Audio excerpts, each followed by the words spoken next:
Well, joining us now is Kellie Sloane, the MP for Vaucluse in the New South Wales Parliament.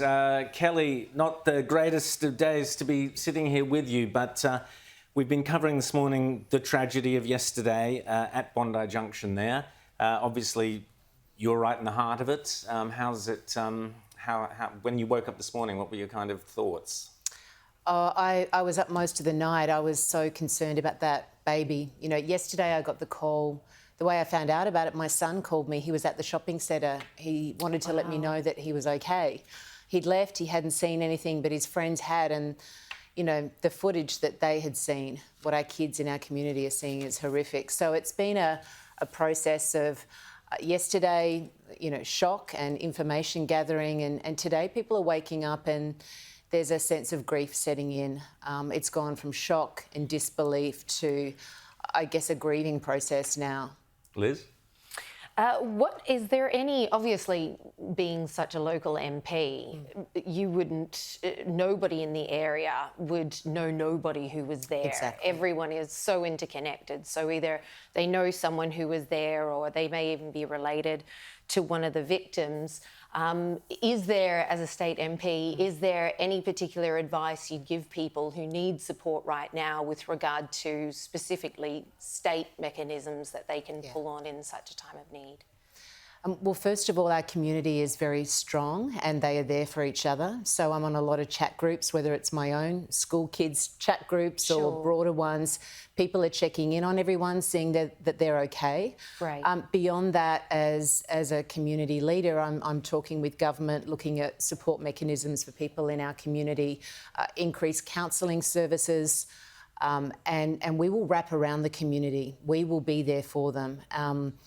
They will need it. So, you know, today people are still in shock, it's turning to grief, but in the coming days as they process this, they are going to need support. This is an incredibly traumatic event.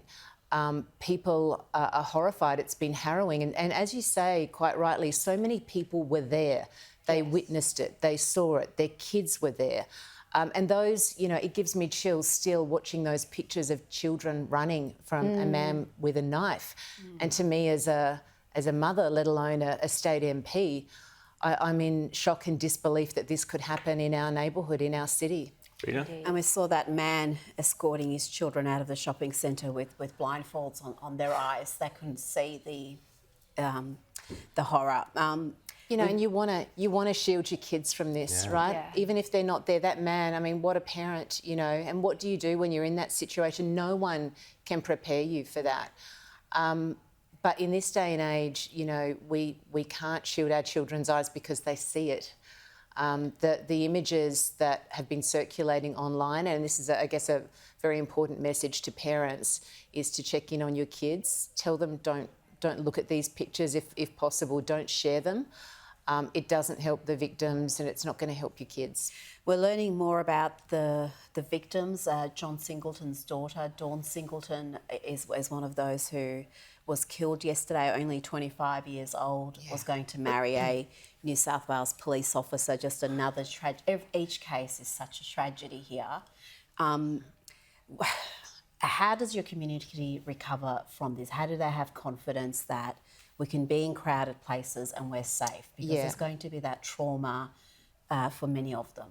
Well, first of all, can I just say to John and to his family, I am so sorry for your loss of such a precious young woman and a life ahead of her.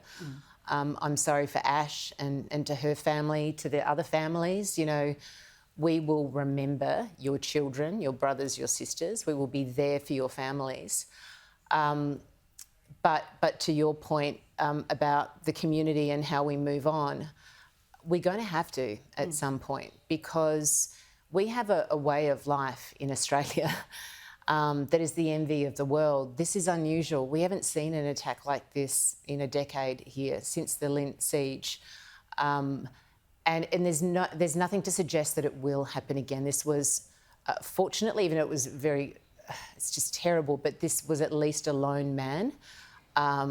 He wasn't acting on ideology. And I want our community to feel safe again. I want them to be able to go back to Bondi Junction. I want my kids to be there, and I'll be telling them to go there. And But you know, short term, we've got a lot to process. Absolutely. Kellie Sloane, thanks so much for coming in and chatting to us. Thank you. Awful situation. Flowers are we're already seeing flowers being laid, wreaths being laid there at Bondi Junction. I'm sure you'll be very busy over the next few days, but thank you so much for sparing the time to Thank you. chat to us.